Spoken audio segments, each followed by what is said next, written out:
Hello student, MS classes में आप सबका स्वागत है। आज हम लोग कक्षा 10 एनसीईआरटी गणित का जो है 5वां उदाहरण देखेंगे। अब तक हम लोगों ने 1.1 के सारे प्रश्न किए थे। आज 5वां उदाहरण करेंगे। तो 5वां उदाहरण ये है कि करड़ी में 3 एक अपरिमेय संख्या है। ये हम लोग को बताना है, प्रूफ करके बताएंगे हम लोग कि करड़ी में 3 एक अपरिमेय संख्या है कि नहीं है, ये बताना है। तो हम लोग जानते हैं कि कोई भी करड़ी वाली संख्या होती है, सब अपरिमेय संख्या नहीं होती है। जैसे कि अगर हम लोग देखें कि ये करड़ी के अंदर अगर 4 लिखा हुआ है तो इसको हम लोग क्या लिख सकते हैं, करड़ी के बाहर निकलेगा 2 तो बटे में 1 हो जाएगा, जो कि परिमेय संख्या है। लेकिन अगर करड़ी में 2 लिखा है तो हम जानते हैं कि करड़ी में 2 ये अपरिमेय संख्या ही होती है। इसी तरीके से करड़ी में अगर 3 है ये भी अपरिमेय संख्या होती है, लेकिन यहाँ पर प्रूफ करना है कि ये अपरिमेय संख्या होगी। तो आइए इसको हम लोग जो है प्रूफ करते हैं। तो सबसे पहले हम लोग क्या करेंगे, इसको परिमेय संख्या मानेंगे, उसके बाद जो है प्रूफ करेंगे। तो यहाँ पर लिख देंगे विरोधोक्ति विधि से।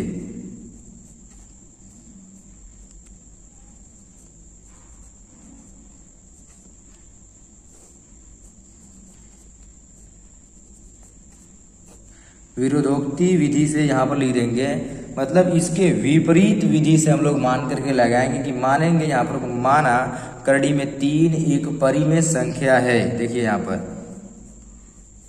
माना करड़ी में 3 एक परिमेय संख्या है।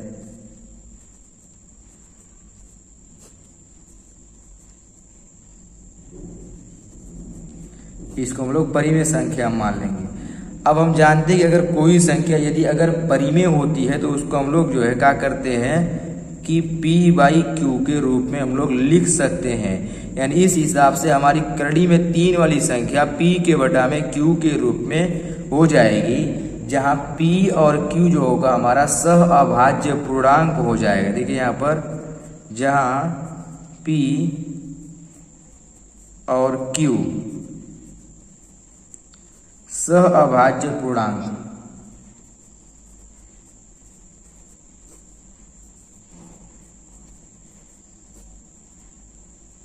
ये सह अभाज्य पूर्णांक होगा। और हम जानते हैं कि Q नॉट इक्वल टू 0 होना चाहिए, किसके लिए, परिमेय संख्या के लिए। तो ये हम लोगों ने करड़ी में 3 को p के बटा में q के रूप में लिख दिया और यहाँ पर दिखा दिया कि ये सह अभाज्य पूर्णांक है और ये p के बटा में q के रूप में हम लोग इसको लिख सकते हैं। तो अब ये परिमेय संख्या हमने केवल माना हुआ है, तो माने हैं तो p के बटा में q के रूप में तो लिख ही सकते हैं। सह अभाज्य पूर्णांक क्या होता है, हम लोगों ने देखा है कि जिसका जो है HCF 1 होता है, जिन दो संख्याओं का HCF 2 होगा वो सह अभाज्य पूर्णांक होता है। जैसे अगर यही p के बटा में q की जगह पर अगर हम 5 के बटा में 7 लिखेंगे, ये हमारा सह अभाज्य पूर्णांक होगा। अब हम लोग क्या करेंगे, ये q को हम लोग यहाँ पर पक्षांतर कर देंगे तो ये हो जाएगा हमारा q करड़ी में 3 p, ये बराबर हो जाएगा इसके। अब हम लोग क्या करेंगे, दोनों पक्षों का इसमें वर्ग कर देंगे। देखिएगा ध्यान से, दोनों पक्षों का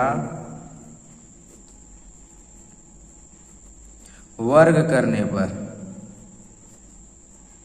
इसमें दोनों पक्षों का जब वर्ग कर देंगे तो क्या मिलेगा हम लोगों को, देखिए यह q करड़ी में 3 इसका वर्ग हो जाएगा और यहाँ पर हमारा हो जाएगा p का स्क्वायर। तो यहाँ पर हमारा q का स्क्वायर हो जाएगा ये, और यहाँ पर हमारा कितना मिल जाएगा 3, q का स्क्वायर, और ये हमारा मिल गया 3। यानी इस तरीके से हम लोग कह सकते हैं कि 3q का स्क्वायर हो गया ये।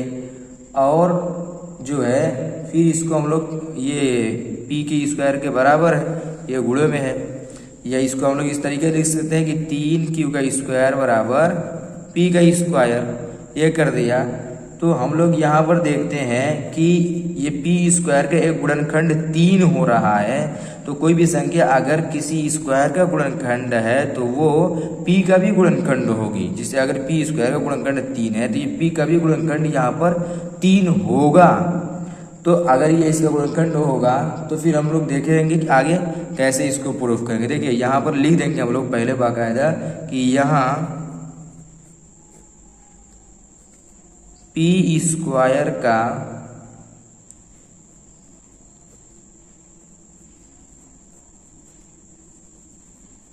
एक गुणनखंड 3 है, इसका पी स्क्वायर का एक गुणनखंड हम लोगों को जो है 3 मिल रहा है। जब ये पी स्क्वायर का एक गुणनखंड 3 है तो पी का भी होगा, तो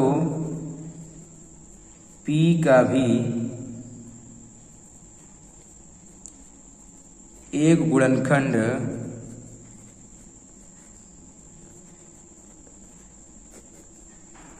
3 होगा। इसको हम लोग कथन फर्स्ट बना देंगे। ये पहला कथन है कि हम लोग देख रहे हैं कि पी स्क्वायर का एक गुणनखंड 3 है, तो पी का भी एक गुणनखंड 3 होगा। तो अब हम लोग क्या करेंगे कि यहाँ पर जो है देखिए पी के बराबर मान लेंगे कि पी बराबर, अब देखो यहाँ पर पी के बराबर हमने क्या मानना है कि यहाँ पर पी के बराबर मान लिया कि यहाँ पर ये हमारा जो है क्या है 3 तो है ही।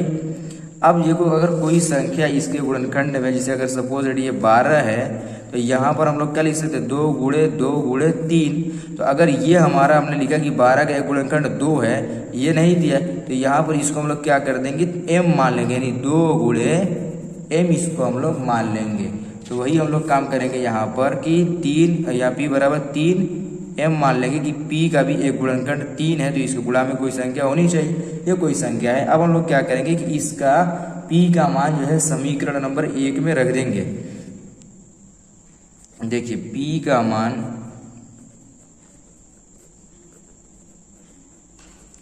समीकरण 1 में रखने पर, अब यहाँ पर जब मान रखेंगे तो हमारा क्या हो जाएगा 3 क्यू स्क्वायर, पहले से p का मान रखेंगे तो p यहाँ पर स्क्वायर में है, तो यहाँ पर जाएगा 3m का होल स्क्वायर हो जाएगा। अब इसको स्क्वायर तोड़ लेंगे तो जाएगा 3 क्यू स्क्वायर बराबर, यहाँ पे क्या हो जाएगा ये 9, ये होगा 9m स्क्वायर हो जाएगा। 3 से ये 3 9 कट जाएगा, 3 आ जाएगा, तो यहाँ पर क्या मिल जाएगा क्यू स्क्वायर बराबर 3m स्क्वायर हो गया। तो यहाँ पर हम लोग एक चीज ये देख रहे हैं कि क्यू स्क्वायर का भी एक गुणनखंड है, तो यहाँ पर हम लोग देखो यहाँ पर p का भी p स्क्वायर का गुणनखंड मिला है, यहाँ पर क्यू स्क्वायर का गुणनखंड मिला है, और यहाँ पर हम लोगों ने माना कि ये सहअभाज्य पूर्णांक है। तो हम लोग देख रहे हैं कि जो हम लोग सहअभाज्य पूर्णांक माने यानी किसी का गुणनखंड नहीं होना चाहिए, तो हम लोग देख रहे हैं कि ये दोनों का गुणनखंड मिल रहा है, वो भी एक ही संख्या दोनों का गुणनखंड मिल रही है, यानी जो हम लोग माने हैं वो गलत हो गया। यानी ये जो हम लोग ने माना है कि परिमेय संख्या है, ये गलत हो गया, पी के बाद क्यू के रूप में लिख सकते हैं अगर तो यहाँ पर हम लोग इसमें भी लिख देंगे कि क्यू स्क्वायर का एक गुणनखंड 3 है, तो क्यू का भी एक गुणनखंड हमारा क्या हो जाएगा 3 होगा। देखिए यहाँ पर लिखेंगे कि क्यू स्क्वायर का एक गुणनखंड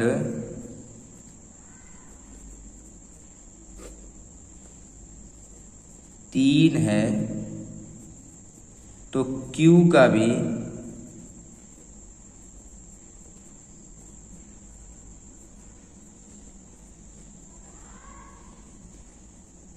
एक गुणनखंड 3 होगा, यानी इसका भी गुणनखंड होगा और इसका भी गुणनखंड होगा। इसको हम लोग बना देंगे कथन सेकेंड, दूसरा कथन इसको बना देंगे और लिखेंगे कथन। देखिए अब देखिए ये वाला कथन और ये पहला वाला कथन दोनों हमारा क्या हो रहा है, पहला कथन और दूसरा कथन से स्पष्ट हो रहा है कि P और Q सहअभाज्य पूर्णांक नहीं है, क्योंकि सहअभाज्य अगर पूर्णांक होता तो ये एक दूसरे से कटता नहीं, ये P के बटा में Q कटता नहीं अगर ये सहअभाज्य पूर्णांक होता तो, क्योंकि सहअभाज्य पूर्णांक का HCF 1 होना चाहिए। P और यहाँ पर हम लोग P और Q का HCF 1 मिलना चाहिए, लेकिन हम लोग ये हमारा मिल रहा है कि दोनों का HCF में 3 मिल रहा है, यानी ये कहे कि ये 3 गुणे P या और ये 3 गुणे Q के रूप में हम लोग को मिला है, ये कट रहा है। यानी अगर इस तरीके से कहीं ये 12 के बटा में अगर 15 है, हम लोग देख रहे हैं कि ये 3 से कट रहा है, तो ये संख्या कटने वाली नहीं होनी चाहिए जो बटे में लिखे हुए हैं। तो वही चीज हम लोग लिखेंगे कि कथन फर्स्ट और कथन सेकंड से स्पष्ट है कि, देखिए यहाँ पर लिखेंगे कथन फर्स्ट व सेकंड, ये हमारा प्रथम कथन है और ये द्वितीय कथन है। प्रथम कथन फर्स्ट और सेकंड से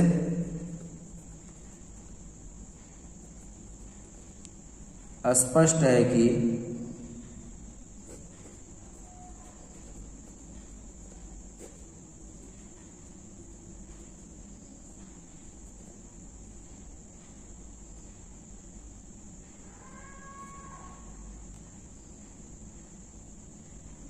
पी और क्यू का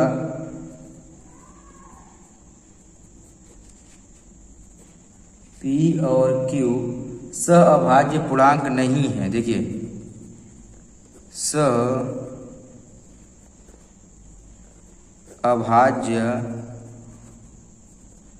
पूर्णांक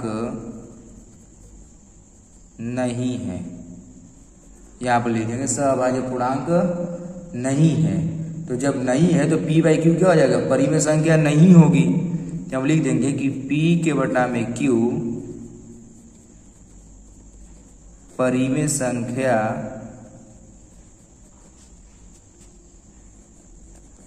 नहीं है। अतः जब ये परिमेय संख्या नहीं तो क्या होगा, अपरिमेय संख्या होगी। तो लिख देंगे यहाँ पर हम लोग कि अतः करड़ी में 3 एक अपरिमेय संख्या, करड़ी में 3 एक अपरिमेय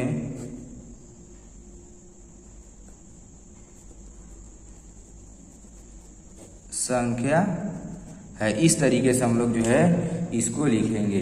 ये था हमारा जो है उदाहरण नंबर 5। इसको अच्छी तरीके से समझिएगा। अगर एक बार में समझ में ना आए तो आप लोग जो है वीडियो को दोबारा देखिएगा।